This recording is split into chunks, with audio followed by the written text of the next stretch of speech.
ಗುರುದೇವೋ ಮಹೇಶ್ವರ ಗುರು ಸಾಕ್ಷಾತ್ ಪರಬ್ರಹ್ಮ ತಸ್ಮೈ ಶ್ರೀ ಗುರುವೇ ನಮಃ. ಪ್ರಾರಂಭದಲ್ಲಿ ಗುರುವರನ್ನು ಸ್ಮರಣೆ ಮಾಡಿ ಕುದುರೆಮುಖಿಯ ಮೈಸೂರು ಸಂಸ್ಥಾನ ಜಗದ್ಗುರು ಪೀಠದ ಪೀಠಾಧಿಪತಿಗಳು ನನ್ನ ಮಾರ್ಗದರ್ಶಕರಾದ ಶ್ರೀಮದ್ ನಿರಂಜನ ಪರಮಸ್ವರೂಪ ಜಗದ್ಗುರು ವಿಜಯವಂತ ಅಪ್ಪಂಗಳವರ ಅಡಿದಾವರಗಳಲ್ಲಿ ಅನಂತ ಕೋಟಿ ಭಕ್ತಿಯ ದಂಡವತ್ ಪ್ರಣಾಮಗಳನ್ನು ಸಮರ್ಪಣೆ ಮಾಡಿ ವಿಶೇಷವಾಗಿರ್ತಕ್ಕಂಥ ಬಹಳ ಅರ್ಥಪೂರ್ಣವಾಗಿರ್ತಕ್ಕಂಥ ವರ್ಷಕ್ಕೂ ಕೂಡ ಹೊಸತನ್ನ ಕರುಣಿಸುವಂತ ನವನವೀನವಾಗಿರ್ತಕ್ಕಂತಹ ಜಾತ್ರೆ ಎಲ್ಲಾದ್ರೂ ನಡೆದುಕೊಂಡು ಬರ್ತಾ ಇದೆ ಅಂದ್ರೆ ಅದು ಕುದುರೆಮೂರ್ತಿ ಗ್ರಾಮದಲ್ಲಿ ಅನ್ನುವಂಥದ್ದನ್ನ ಯಾಕೆ ಈ ಮಾತು ಹೇಳಾಕತ್ತೀನಿ ಅಂತಂದ್ರ ಅದು ಜಗದ್ಗುರು ಮಹಾಸನಿ ದೇವರ ಕೃಪಾಶೀರ್ವಾದ. ನಾನು ನಿನ್ನೆ ಹೇಳಿದೆ, ನೀವೊಂದು ಮಾತು ಹಳ್ಳಿ ಒಳಗೆ ಒಂದು ಮಾತು ಹೇಳ್ತಿರ್ತಾರೆ, ಏನಂತ ಋಣಾನುರೂಪೇಶು ಪಶುಪತ್ನಿ ಸುಖಾಲಯ ಅಂತ ಹೇಳ್ತಿರ್ತಾರೆ. ಅಂದ್ರೆ ಒಳ್ಳೆ ಗಂಡ ಸಿಗ್ಬೇಕಾಗಿದ್ರು ಋಣ ಬೇಕ, ಒಳ್ಳೆ ಹೆಂಡತಿ ಸಿಗ್ಬೇಕಾಗಿದ್ರು ಋಣ ಬೇಕಂತಂದು ಹೇಳಿ ಹೆಂಗ ಅಂತೀರಲ್ಲ, ಅನ್ನೋದು ಗಂಡ ಹೆಂಡತಿ ಸಂಸಾರದೊಳಗೆ ಸಿಗ್ಬೇಕಾಗಿತ್ತು ಅಂದ್ರೆ ಋಣ ಇರ್ಬೇಕು. ಆದ್ರೆ ಒಳ್ಳೆ ಜಗದ್ಗುರು ಮಹಾಸನ್ನಿಧಿಯವರು ನಮ್ಮ ದೇವರ ಸ್ವರೂಪದಲ್ಲಿ ಸಿಗಬೇಕಾಗಿತ್ತಂದ್ರ ಇದಕ್ಕ ಋಣ ಬೇಕಾಗಿಲ್ಲ, ಇದಕ್ಕ ಪೂರ್ವ ಜನ್ಮ ಪುಣ್ಯ ಬೇಕು ಅನ್ನುವಂಥದ್ದನ್ನ ಈ ಸಂದರ್ಭದಲ್ಲಿ ಹೇಳಲಿಕ್ಕೆ ಬಹಳ ಹೆಮ್ಮೆ ಇರ್ತಾರೆ. ನಾವೆಲ್ಲ ನಿಜವಾಗ್ಲೂ ಪುಣ್ಯವನ್ನ ಮಾಡಿರ್ತಕ್ಕಂಥವ್ರು. ಪುಣ್ಯವುಳ್ಳ ಕಾಲಕ್ಕೆ ಪಾಷಾಣ ಪುರುಷ ಒಪ್ಪುದು, ಮಣ್ಣು ಹೊನ್ನೊಪ್ಪುದು. ಹೇಳ್ರಿ, ಪುಣ್ಯ ಆಗಿತ್ತಪ್ಪ ಅಂತಂದ್ರ ನಾವು ಸುಮ್ಮ ಮಣ್ಣಾಗ ಕೈ ಇಟ್ಟಂದ್ರ ಅದು ಚಿನ್ನ ಆಗ್ತದ. ಅದು ಬಹಳ ವಿಷ ಆಗಿತ್ತಪ್ಪ ಅಂತಂದ್ರ ಅದು ಅಮೃತ ಆಗ್ತದಂತ. ಅದಕ್ಕಾಗಿ ಅಣ್ಣ ಬಸವಣ್ಣ ವಿಶ್ವಗುರು ಬಸವಣ್ಣನವರು ಬಹಳ ಸುಂದರವಾಗಿ ಹೇಳಿದ್ರು, ನೀನೊಲಿದರೆ ಬರಡು ಕೊನರುವುದಯ್ಯ, ನೀನೊಲಿದರೆ ಬರಡು ಅಯನವುದಯ್ಯ, ನೀನೊಲಿದರೆ ಅಮೃತವು ವಿಷವು ಅಮೃತವಾಗುವುದಯ್ಯ, ನೀನೊಲಿದರೆ ಸಕಲ ಪಡಿಪದಾರ್ಥಗಳು ಇದರಲ್ಲಿ ಕೂಡಲ ಸಂಗಮ ದೇವ. ಗುರುವಿನ ಕರುಣೆ ಆತಂತಂದ್ರೆ ಆ ಕೊರಡ ಸತಿಗೆ, ಅಂದ್ರೆ ಕೊರಡ ಅಂದ್ರೆ ನಿಮ್ಗೆ ಗೊತ್ತಾಗ್ತದಲ್ಲ, ಒಣಗಿರ್ತಕ್ಕಂಥ ಕಟ್ಟಿಗೆ, ಒಣಗಿರ್ತಕ್ಕಂಥ ಬಡ್ಡೆ, ಅದು ಕೂಡ ಗುರುವಿನ ಅಮೃತ ಹಸ್ತದಿಂದ ಏನಾಗ್ತದಂದ್ರ ಚಿಗಿತದಂತ. ಆತ ಹಸ್ತ ಮುಟ್ಟಿದ ಒದದ್ನಪ್ಪ ಅಂತಂದ್ರ ಅದು ಚಿಗಿತದಂತ. ಬರಡ ಹಸು ಇತ್ತಂದ್ರ ಎಮ್ಮಿತ್ತಂತಂದ್ರ ಗುರುವಿನ ಅನುಗ್ರಹ ಇತ್ತಂದ್ರ, ಗುರುವಿನ ಅಮೃತ ಆಸ್ತವ ಇತ್ತಂದ್ರ ಆ ಬರಡಾಗಿರ್ತಕ್ಕಂಥ ಗೋವು ಕೂಡ ಹಾಲನ್ನ ಕರೀತದಂತ. ಆ ಗುರು ಮುಟ್ಟಿದಂತಂದ್ರೆ ವಿಷ ಇದ್ರೂ ಕೂಡ ಗುರುವಿನ ಅಮೃತ ಹಸ್ತದಿಂದ ಅದು ಅಮೃತ ಆಗ್ತದಂತೆ. ಹಾಗೆ ಅಂತ ಶ್ರೇಷ್ಠವಾಗಿರ್ತಕ್ಕಂಥ ಜಗದ್ಗುರು ಮಹಾಸನ್ನಿಧಿಯವರು ಅವರು ನಮಗೆಲ್ಲ ಹರ್ಷಿ ಹಸ್ತವನ್ನ ಇಟ್ಟು ಈ ನಾಡನ್ನ, ಈ ಯಾವ ಕ್ಷೇತ್ರವನ್ನ ಪುಣ್ಯ ಮಾಡಿರ್ತಕ್ಕಂಥ ಜಗದ್ಗುರು ಮಹಾಸನ್ನಿಧಿಯವರು ಹರನೇ ಶಿವರೂಪವಾಗಿ, ಶಿವನೇ ಗುರುರೂಪವಾಗಿ ದರಗಿಳಿದು ಬಂದಿರ್ತಕ್ಕಂಥ ಜಗದ್ಗುರು ಮಹಾಸನ್ನಿಧಿಯವರು ಅಂದ್ರೆ ಶ್ರೀಮದ್ ನಿರಂಜನ ಪರಮಸ್ವರೂಪ ವಿಜಯ ಮಹಾಂತ ಮಹಾಸ್ವಾಮಿಗಳು ಅನ್ನುವಂಥದ್ದನ್ನ ಬಹಳ ಹೆಮ್ಮೆಯಿಂದ ಹೇಳ್ತಕ್ಕಂಥದ್ದು. ನಮ್ಮ ಅಂಧ ಅನಾಥರ ಬಾಳಿನ ಬೆಳಕಾಗಿರ್ತಕ್ಕಂಥ ಪುಟ್ಟರಾಜ ಗವಾಯಿಗಳವರು ಬಹಳ ಸುಂದರವಾಗಿ ಒಂದು ಮಾತನ್ನ ಹೇಳ್ತಾರೆ, ಗುರುವೇ ಶಿವನು, ಶಿವನೇ ಗುರು, ಗುರುವೇ ಶಿವನು, ಶಿವನೇ ಗುರು, ಅವರಿವರಲ್ಲಿ ಅಂತರವ ಕಲ್ಪಿಸಿದೊಡೆ ರಾರ ನರಕ ತಪ್ಪದು ಗುರು ಕುಮಾರ ಪಂಚಾಕ್ಷರೇಶ್ವರ ಅಂತ ಹೇಳಿದ್ದಾರೆ. ನೀವು ಯಾರಾದ್ರೂ ಭಗವಂತನನ್ನ ಹೋಗಿ ನೋಡಿ ಬಂದಿರಿ? ಯಾರಾದ್ರೂ ನೋಡಿ ಬಂದಿರಿ? ನೋಡಿ ಬಂದಿಲ್ಲ, ನೋಡ್ಲಿಕ್ಕೂ ಕೂಡ ಸಾಧ್ಯವಿಲ್ಲ. ನೋಡಿ, ಮೊನ್ನೆ ಮಹಾ ಕುಂಭಮೇಳ ಅಂತ ನಡೀತು, ಈಗೂ ಕೂಡ ಇನ್ನ ಮೇ ತನಕ ಅದು ತ್ರಿವೇಣಿ ಸಂಗಮ ಪ್ರಯಾಗರಾಜ್ಯದೊಳಗ ಆ ಕುಂಭ ಸ್ನಾನವನ್ನ ಮಾಡಬೇಕು ಅಂತ ನೀವೆಲ್ಲ ಹಾತುರದಿಂದ ಲಕ್ಷ ಲಕ್ಷ ಕೋಟಿ ಕೋಟಿ ಜನ ಆ ಗಂಗೆಯಲ್ಲಿ ಮಿಂದು ಎದ್ದು ಬಂದಾರ. ಅವ್ರು ಯಾರಾದ್ರೂ ಶಿವನನ್ನ ಕಂಡರೇನು? ಕಂಡಿಲ್ಲ. ಯಾರು ನಾಗಾಸಾಧುಗಳು ಬಂದ್ರು, ಅಘೋರಿಗಳು ಬಂದ್ರು, ಮಹಾನ್ ಋಷಿಗಳು ಬಂದ್ರು, ಅವರೆಲ್ಲರೂ ಬಂದು ಭೇಟಿ ಆದರೂ ಕೂಡ ಅದು ಯಾರೂ ಕೂಡ ಭಗವಂತನನ್ನ ಕಾಣಲಿಕ್ಕೆ ಸಾಧ್ಯವಾಗಲಿಲ್ಲ.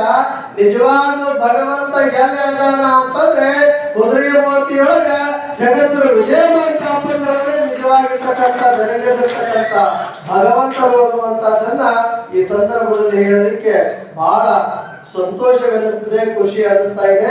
ಅದಕ್ಕಾಗಿ ಆ ಗುರುಗಳು ಆ ಹರಸ್ವರೂಪಿಗಳಾಗಿ ನಾವೆಲ್ಲ ನಾಡಿನ ಭಕ್ತರನ್ನ ಉದ್ಧಾರವನ್ನ ಮಾಡ್ತಾ ಇದ್ದಾರೆ.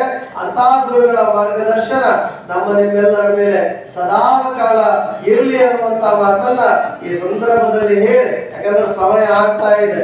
ಅದೇ ತರ ಸಮಯ ಹತ್ತು ನಮ್ ಕಡೆಗೆ ಬಹಳ ಚಂದ ಹೇಳ್ತಿರ್ತೀವಿ. ಸಮಯ ಹತ್ತು ಕದ ಒತ್ತು ಬಾಯಿಗೆ ತುತ್ತು ಕೌದಿಯನ್ನ ಹಾಸು ಹೊತ್ತು ಚದಾರವನ್ನ ಎತ್ತು ನಿದ್ದೆ ಹತ್ತು ಅನ್ನುವಂಥದ್ರೊಳಗ ಇಂಥ ಹೊತ್ತಿನೊಳಗ ಮತ್ತೆ ಮಾತಾಡ್ಕೊತ ಕೂತ್ರಂದ್ರ ಒಬ್ಬೊಬ್ರ ಹಿಂಗ ಎತ್ತೋದ್ರೆ ಏನ್ ಮಾಡಬೇಕು? ಹಿಂಗ ಆಗಿತ್ರಿ. ಎಲ್ಲಾ ಒಂದು ಕಾರ್ಯಕ್ರಮಕ್ಕೆ ಹೋದಂತ ಸಂದರ್ಭದೊಳಗ ಎಲ್ಲಾರು ಬಂದಿದ್ರು. ಆ ಪುರಾಣಿಕರು ಮಾತಾಡೋದು ಬಿಡವಾದಾಗ್ಯಾರ 10 ದಿನ 20 ದಿನ 30 ದಿನ ಹೇಳದ ಬಿಡವಾದಾಗ್ಯಾರ. ಮರ ಬಿಡೋದಕ್ಕೆ ಏನ್ ಮಾಡಿದ್ರು ಅಂದ್ರೆ ಹೇಳ್ತೀನಿ ನಿಮಗ, ಅವ್ರು ಮಾತಾಡಿದಾಗ ನಾ ಮಾತಾಡಬೇಕು. ಹೇಳ್ತೀನಿ ನಿಮಗ, ಲಾಸ್ಟ್ ಇನ್ನೇನು ಮಾತಾಡಿ ಮುಗಿಸ್ತೀನಿ ಅಂತಂದ್ರೆ ಪುರಾಣಿಕರು ಹೇಳಿದ್ರು. ಕರೆಂಟ್ ಹೋಗ್ಬಿಟ್ಟಿದ್ರು. ಕರೆಂಟ್ ಹೋಗಿತ್ತು. ಕರೆಂಟ್ ಹೋಗೋದ್ರಾಗ ವಾಣಿ ಇನ್ನೇನು ಜನರೇಟರ್ ಮೈಕ್ ಮಠದವ್ರು ಮೈಕ್ ಸ್ಟಾರ್ಟ್ ಮಾಡ್ಬೇಕು, ಎಲ್ಲಾ ಕರೆಂಟ್ ಸ್ಟಾರ್ಟ್ ಮಾಡ್ಬೇಕಂತಂದು ಹೇಳಿ ಆ ಮೈಕ್ ಹೋಗಿ ಜನರೇಟರ್ ಸ್ಟಾರ್ಟ್ ಮಾಡ್ತಾನ. ಜನರೇಟರ್ ಸ್ಟಾರ್ಟ್ ಮಾಡಿದ್ರಾಗ ಕರೆಂಟ್ ಬಂತು. ಕರೆಂಟ್ ಬಂದ ಮ್ಯಾಗ ಹೇಳ್ತೇನೆ ನಿಮಗೆ, ಎಲ್ಲರೂ ಎದ್ದು ಹೋಗ್ಬಿಟ್ಟಿದ್ರು. ಅದು ಒಬ್ಬನ ಕೂತಿದ್ರು. ಯಾರು ಒಬ್ಬನ ಕೂತಿದ್ದ. ಹೇಳ್ತೇನೆ ನಿಮಗ, ಒಬ್ಬನ ಕೂತಿದ್ದಲ್ಲ, ಬಹಳ ಸ್ವಲ್ಪ ಖುಷಿ ಅನಿಸ್ತು ನನಗ. ನೋಡ್ತಮ್ಮ ಪುಣ್ಯಾತ್ಮ, ಅಲ್ಲಿ ನಿಂತ್ರ ಬಂದಿನಿ, ನೀನು ಒಬ್ಬರನ್ನ ಕೇಳಕ್ ಬಂದಿಲ್ಲಪ್ಪ ಅಂತಂದೆ. ಅಂದ ಮ್ಯಾಗ ಅವ ಅಂದ, ಅಜ್ಜರ ನಿಮ್ ಬಸ್ನ ಕೇಳಕ್ ಕೂತೇನ್ರಿ. ನಾ ಎದಕ್ ಕೂತಿದೆ ಅಂತಂದ್ರ ನಿಮ್ ಹುಡುಗ ಏನ್ ಹಾಕ್ಯಾರಲ್ರಿ ಕಬಳಿನ, ಅದು ಹೋಗಿ ಮುಚ್ಕೊಂಡ್ ಮಕ್ಕೋಬೇಕಾಯ್ತ್ರಿ, ಅದೊಂದು ಜಲ್ದಿ ತಗೊಂಡ್ ಹೋಗ್ಬೇಕಂತ ಕೂತೇನ್ರಿ ಅಂತ ಅದು ಜಲ್ದಿ ಮುಗಿಸ್ರಿ ಅಂತ. ಹಂಗಾಗಿ ಇಲ್ಲೇನು ಹಂಗಿಲ್ಲ. ಪಾಪ ಇಲ್ಲೆಲ್ಲ ಬಹಳ ಶ್ರದ್ಧಾ ಭಕ್ತರು ಎಷ್ಟು ಹೊತ್ತಾದ್ರೂ ಕೂಡ ಭಕ್ತಿಯ ಪರಾಕಾಷ್ಠೆಯನ್ನ ಮಾಡಿರ್ತಕ್ಕಂಥವ್ರು. ನಿಮ್ಮನ್ನೆಲ್ಲ ನೋಡಿದ್ರೆ ನನಗೆ ಹೆಂಗೆ ಅನಿಸ್ತದಲ್ಲ, ಹಾಲಿಗೆ ಉಕ್ಕು ಬಾಳ, ಬೆಣ್ಣೆಗೆ ಬೆಕ್ಕ ಬಾಳ, ಪೊಲೀಸರಿಗೆ ಹಕ್ಕು ಬಾಳ, ಗ್ರಾಮ ಲೆಕ್ಕಾಧಿಕಾರಿಗೆ ಲೆಕ್ಕ ಬಾಳ. ನಮ್ಮ ಕುದುರೆ ಮೋತಿಯ ಎಲ್ಲ ಸದ್ಭಕ್ತರಿಗೆ ನಮ್ಮ ಮೈಸೂರು ಸಂಸ್ಥಾನ ಮಠದ ಜಗದ್ಗುರು ವಿಜಯಮಾಂತ ಅಪ್ಪಂಗಳ ಮೇಲೆ ಭಕ್ತಿ ಬಾಳ ಅನ್ನುವಂಥದ್ದನ್ನ ಇವೆಲ್ಲ ಭಕ್ತಿಯ ಪರಾಕಾಷ್ಠೆಯನ್ನು ತೋರಿರ್ತಕ್ಕಂಥವ್ರು. ವಿಶೇಷವಾಗಿ ನಮ್ಮ ಯುವಕರು ಎಂತ ಅದ್ಭುತವಾಗಿರ್ತಕ್ಕಂಥ ಸೇವೆಯನ್ನು ಮಾಡ್ತಕ್ಕಂಥವ್ರು. ದಿನನಿತ್ಯ ಪ್ರಸಾದವನ್ನು ನೀಡ್ತಕ್ಕಂಥದ್ದು, ಪ್ರಸಾದವನ್ನ ಬಡಿಸ್ತಕ್ಕಂಥದ್ದು, ಆಮೇಲೆ ಅವನ್ನೆಲ್ಲ ಸ್ವಚ್ಛ ಮಾಡ್ತಕ್ಕಂಥದ್ದು. ನಮ್ಮೆಲ್ಲ ಆ ಇಡೀ ನಮ್ಮ ಕುದುರೆಮೋತಿಯ ಹಿರಿಯರು, ನಮ್ಮೆಲ್ಲ ತಾಯಿಯಂದ್ರು ಬಹಳ ಒಳ್ಳೆ ಶ್ರದ್ಧಾ ಕಾರ್ಯಕ್ರಮವನ್ನ ಬಹಳ ಭಕ್ತಿಯಿಂದ ಸೇವೆಯನ್ನ ಮಾಡ್ತಕ್ಕಂಥವ್ರಾಗಿದ್ದೀರಿ. ಹಾಗಾಗಿ ಅದೇ ಸಮಯ ಬಹಳ ಆದಂಗಲ್ಲಿ ಬರ್ತಾವಂದ್ರಿ.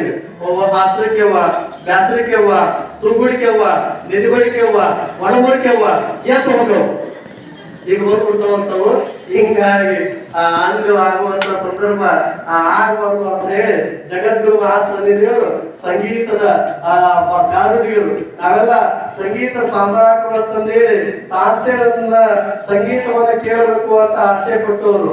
ನಾವೆಲ್ಲ ಪಂಚಾಕ್ಷರಿ ಗವಾಯಿಗಳ ಭಾಗದಲ್ಲಿ ಸಂಗೀತವನ್ನ ಕೇಳಬೇಕು, ಬಹಳ ಸುಂದರವಾಗಿರ್ತಕ್ಕಂಥದ್ದು ಅನ್ನುವಂಥದ್ದನ್ನ ತಿಳಿದುಕೊಂಡಿರ್ತಕ್ಕಂಥವ್ರು.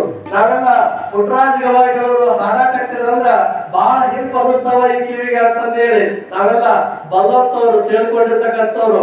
ನಿಜವಾಗ್ಲೂ ಹೇಳಬೇಕು ಅಂತಂದ್ರೆ ಆ ತಾನ್ಸೇನನ ಸಂಗೀತವನ್ನ, ಪಂಚಾಕ್ಷರಿ ಗವಾಯಿಗಳವರ ಗಾಯನವನ್ನ, ಪುಟ್ಟರಾಜವರ ಹಾಡುಗಳನ್ನ ಈ ಮೂರನ್ನು ಕೂಡಿಸಿದಾಗ ಆ ಯಾವ ಏಕಧ್ವನಿಯ ರೂಪದಲ್ಲಿ ಸರಸ್ವತಿಯ ವರಪುತ್ರರಾಗಿ ಜಗದ್ಗುರು ಮಹಾಸನ್ನಿಧಿಯವರು ಹಾಡಲಿಕ್ಕೆ ಪ್ರಾರಂಭ ಮಾಡಿದ್ರಂದ್ರೆ ಅದು ಆನಂದವಾಗ್ತದೆ. ಅಂತ ಆನಂದವಾಗಿರ್ತಕ್ಕಂಥ ಸಂಗೀತದ ಗಾರುಡಿಗಳು ಯಾರು ಅಂತಂದ್ರೆ ಈಗಿನ ಸದ್ಯದ ಜಗದ್ಗುರುಗಳಾಗಿರ್ತಕ್ಕಂಥ ಶ್ರೀಮನ್ ನಿರಂಜನ ಪರಮ ಸ್ವರೂಪ ವಿಜಯಮಾಂತ ಅಪ್ಪಂಗಳವರು ಅನ್ನುವಂಥದ್ದನ್ನ ಹೇಳಲಿಕ್ಕೆ ಬಹಳ ಹೆಮ್ಮೆ ಅನಿಸ್ತಾ ಇದೆ. ಅವ್ರು ಜಸ್ಟ್ ಒಂದು ಸ್ವರದ ಮೇಲೆ ಕೈ ಇಟ್ಟರೆ ಸಾಕು, ಪೆಟ್ಟಿಗೆ ಮಾಸ್ತರ್ ಆಗಲೇ ಒಂದು ಸ್ವರ ಇಟ್ಟ, ಸೋಮ ಹಿಂಗ ಬಾರ್ಸಕತ್ತಿದ ಬಾರಸಾದ ತಕ್ಷಣ ಆ ಸ್ವರವನ್ನ ಎತ್ಕೊಂಡು ಬಿಟ್ರು. ಅಷ್ಟು ಸ್ವರಜ್ಞಾನ, ಅಷ್ಟು ಅದ್ಭುತವಾಗಿರ್ತಕ್ಕಂಥ ಸಂಗೀತದಲ್ಲಿ ಬಲ್ಲಿರ್ತಕ್ಕಂಥ ಜಗದ್ಗುರುಗಳನ್ನ ಬಹಳ ಹತ್ತಿರದಿಂದ ನೋಡ್ತಕ್ಕಂಥವ್ರು ನಾವು ಪಡೆದಿರ್ತಕ್ಕಂಥವ್ರು. ನಿಜವಾಗ್ಲೂ ನಾವೆಲ್ಲ ಪುಣ್ಯಶಾಲಿಗಳು.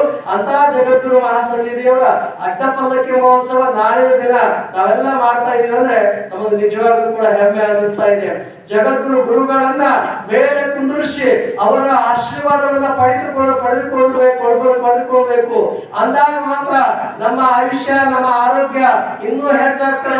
ಈ ಗ್ರಾಮಕ್ಕ ಮಳೆ ಬೆಳೆ ದನ ಕನಕ ವೃದ್ಧಿ ಆಗ್ತದ.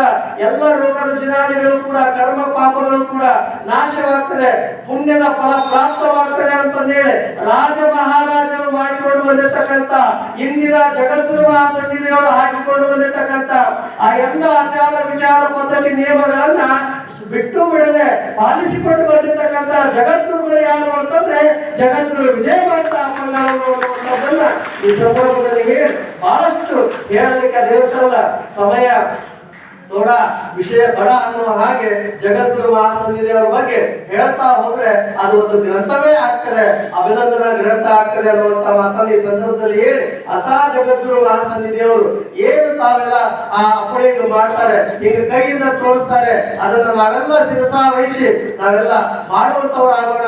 ಈ ಜಾತ್ರೆಯನ್ನ ಬಹಳ ವಿಜೃಂಭಣೆಯಿಂದ ಮಾಡೋಣ ಅನ್ನುವಂತ ಮಾತನ್ನು ಈ ಸಂದರ್ಭದಲ್ಲಿ ಹೇಳಿ ನಾಳೆ ದಿನ ನೀವೆಲ್ಲ ಶರಣೆಯರಾಗಬೇಕು. ನೀವೆಲ್ಲ ಈ ದೇಹದ ಮೇಲೆ ಅಂಗದ ಮೇಲೆ ಲಿಂಗವಿದ್ದವನೇ ನಿಜವಾಗಿರ್ತಕ್ಕಂಥ ಆ ಜಂಗಮ ಭಗವಂತ ಅನ್ನುವಂತ ಮಾತನ್ನ ಈ ಸಂದರ್ಭದಲ್ಲಿ ಹೇಳ್ತಾ ಜಗದ್ಗುರು ಮಹಾಸನ್ನಿಧಿಯವರಿಂದ ತಾವೆಲ್ಲ ಲಿಂಗ ದೀಕ್ಷೆಯನ್ನ ಭಕ್ತರಾಗಿರ್ತಕ್ಕಂಥವ್ರು ಲಿಂಗ ದೀಕ್ಷೆಯನ್ನ ಪಡೆದುಕೊಳ್ಬೇಕು. ಜಂಗಮೋಟುಗಳಾಗಿರ್ತಕ್ಕಂಥವ್ರು ಅಯಾಚಾರವನ್ನು ಸ್ವೀಕಾರ ಮಾಡಬೇಕು. ಅಂದಾಗ ನಿಮ್ಮ ಬದುಕು ಬಹಳ ಬಂಗಾರ ಆಗ್ತದೆ ಅನ್ನುವಂತ ಮಾತನ್ನ ಈ ಸಂದರ್ಭದಲ್ಲಿ ಹೇಳಿ ನೀವು ಯಾರು ಬಾಳಿಗೆರ ಆ ವಸಂತ ಆಗ್ತಾರೋ ಅನ್ನುವಂಥದ್ದನ್ನ ಈ ಸಂದರ್ಭದಲ್ಲಿ ಹೇಳಿ, ಆದ್ರೆ ದುರಂತ ಮಾತ್ರ ಯಾರ ಬಾಳಿಗೂ ಕೂಡ ಆಗಬಾರ್ದು. ನೀವೆಲ್ಲ ನವನವೀನವಾಗಿ ವಸಂತವಾಗಿ ವಸಂತ ಗಾಳಿ ಬೀಸುವ ಹಾಗೆ ಸಂತೋಷದಿಂದ ಇರಿ ಅನ್ನುವಂತ ಮಾತನ್ನು ಈ ಸಂದರ್ಭದಲ್ಲಿ ಹೇಳಿ 2 ಮಾತನ್ನ ಜಗದ್ಗುರು ಮಹಾಸನ್ನಿಧಿಯವರ ಪಾದಕ್ಕೆ ಸಮರ್ಪಣೆ ಮಾಡಿ ವಿರಾಮ.